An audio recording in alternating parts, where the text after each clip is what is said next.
Assalamualaikum warahmatullahi wabarakatuh. Selamat siang, shalom, salam sejahtera, om swastiastu, namo buddhaya, salam kebajikan.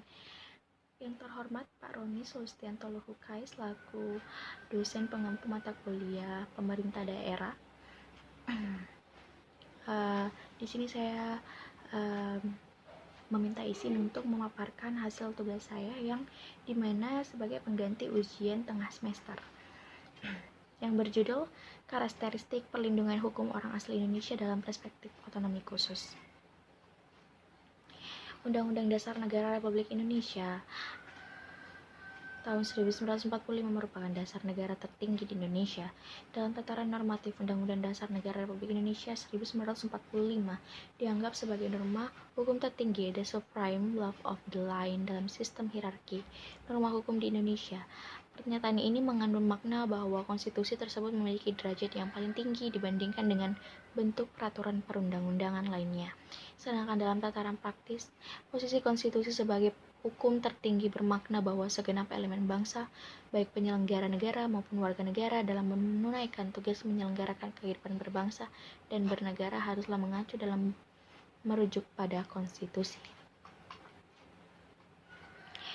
Profesor Filipus M. Harjo berpendapat bahwa Indonesia menganut konsep negara kesatuan Republik Indonesia. Sebenarnya tekad negara Indonesia untuk mewujudkan kesejahteraan umum dalam pembentukan Undang-Undang Dasar Negara Republik Indonesia pada alinea yang keempat disematkan bahwa salah satu tugas dan rujukan tujuan dari Negara Kesatuan Republik Indonesia ialah melindungi segenap bangsa Indonesia dan tumpah darah Indonesia, memajukan kesejahteraan umum berdasarkan konstitusi pula bahwa diartikan secara sederhana negara Indonesia yang akan dibentuk pada saat ini tidak akan membedakan orang perorangan atau kelompok orang dalam melaksanakan tanggung jawabnya.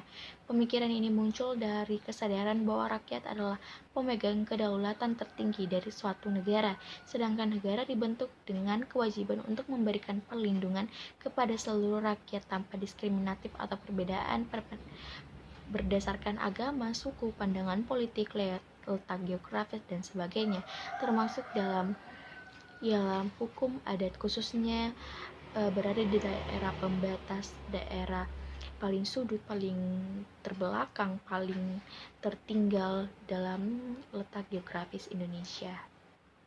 Berangkat dari pemahaman bersama bahwa upaya mewujudkan penegakan hak asasi manusia HAM bagi masyarakat adat yang diemban oleh negara ialah dengan memberikan perlindungan hukum bagi masyarakat adat sebagaimana diamanatkan dalam konstitusi. Landasan konstitusional perlindungan, pengakuan dan penghormatan terhadap masyarakat hukum adat terdapat pada pasal 18B ayat 2 Undang-Undang Dasar 1945. Pengaturan masyarakat adat telah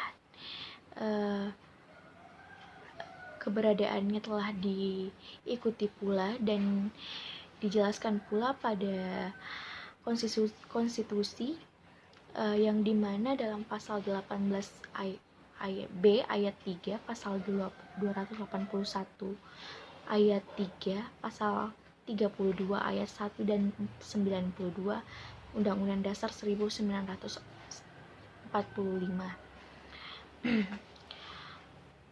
Peraturan perundang-undangan yang menyentuh masyarakat adat seharusnya berimbang pada tingginya perlindungan hukum terhadap mereka. Terlebih hingga saat ini sudah sangat banyak pertemuan atau diskusi baik di tingkat daerah maupun tingkat nasional yang diselenggarakan baik oleh pemerintah, kalangan kampus, akademisi maupun lembaga swadaya masyarakat LSM dari tahun ke tahun yang diharapkan dapat menginvestasi faktor-faktor pendorong dan penghambat terwujudnya perlindungan hukum bagi masyarakat adat dalam sistem hukum nasional.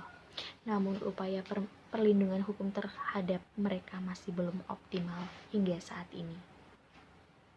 Terdapat sejumlah persyaratan dimaksud dapat ditafsirkan bahwa pasca amandemen menaruh rasa curiga dari prasangka buruk bahwa keberadaan MHA akan menjadi faktor penghambat untuk mencapainya cita-cita dan tujuan negara kesatuan Republik Indonesia.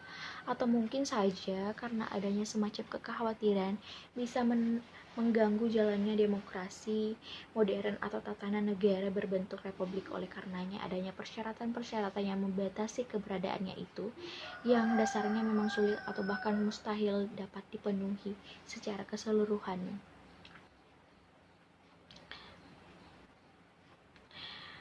Saya mengangkat dua rumusan masalah. Yang pertama, apa yang mempengaruhi sehingga adanya perlindungan hukum orang asli Indonesia dalam perspektif otonomi khusus.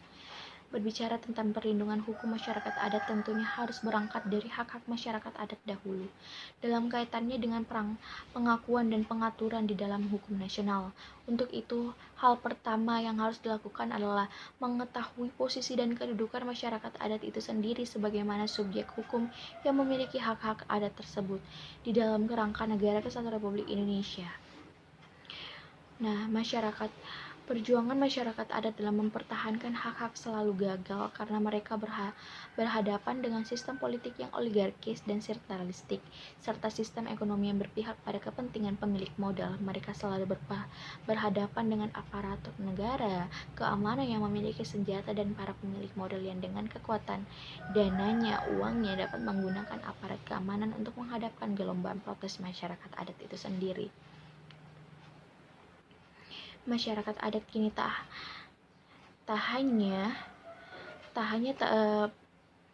masyarakat adat kini tak hanya mengalami pelanggaran atas hak ulayat dan sumber daya alam, mereka juga mengalami pelanggaran kekayaan intelektual, protes potensi budaya, perekonomian lokal yang biasanya digarap masyarakat adat seperti keterampilan dan pemahaman tradisional Catholic. Mereka suka akan seni, termasuk tari-tarian dan ukir-ukiran. Namun, adakah perlindungan, pembatasan, dan tanggung jawab negara atas perlindungan rakyat? Ini pun masih dalam tanda tanya besar. Lalu, rumusan masalah kedua yang saya angkat, bagaimana konsep tujuan perlindungan hukum orang asli Indonesia dalam perspektif otonomi khusus sejauh sebelum dikenalnya konsep kesatuan politik yang disebut dengan state. Komitmen pemerintah dan seluruh rakyat Indonesia untuk melakukan reformasi melahirkan kesadaran dan pemikiran baru menangani berbagai permasalahan yang mewarnai kehidupan berbangsa dan bernegara di contohnya Provinsi Papua yang memiliki otonomi khusus. Pemerintah dan kesadaran baru tersebut ditandai dengan adanya perubahan paradigma dalam penanganan berbagai masalah bangsa dari yang beralasan pendekatan keamanan stabilisasi menjadi pendekatan sosial kesejahteraan dan memperhatikan kesetiadaan dan keberagaman untuk permasalahan di Provinsi Papua itu sendiri.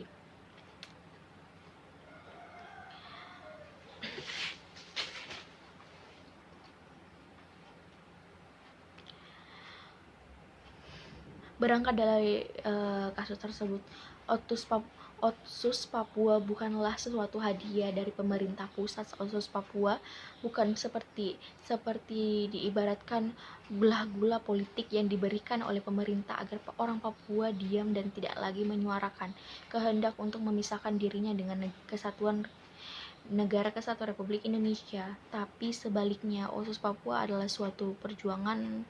Kondisi ini tentunya memiliki untuk kajian atau secara normatif konseptusional untuk Undang-Undang Nomor 21 Tahun 2001 memiliki sejumlah keistimewaan baik muatannya maupun proses penyusunannya. Kesimpulan yang dapat saya ambil ialah sekali lagi masyarakat adat berada dalam kondisi memprihatinkan karena dirugikan dari segi nilai material, spiritual atas penerapan politik pembangunan yang selama ini lebih dari 3 dasawarsa terakhir. Pelanggaran hak-hak masyarakat adat ini terjadi baik di bidang ekonomi, politik, hukum, dan lain sebagainya. Nah, di sini kita menjadi salah satu generasi muda, generasi bangsa yang memiliki peran penting dalam mewujudkan persekutuan sosial yang kemudian disebut dapat memberikan rasa aman, rasa yang menjadi keresahan kita bersama dalam Undang-Undang pasal 28B ayat 2, sehingga orang asli Indonesia etnis Papua bisa mendapatkan kesejahteraan yang sama dari masyarakat-masyarakat yang ada di provinsi lainnya untuk mendapatkan pendidikan serta hak yang sama dalam bidang kemanusiaan, dalam bidang apapun itu. Sekian dari saya. Wassalamualaikum warahmatullahi wabarakatuh. Shalom, salam sejahtera, Om Swastiastu, Namo Buddhaya, salam kebajikan.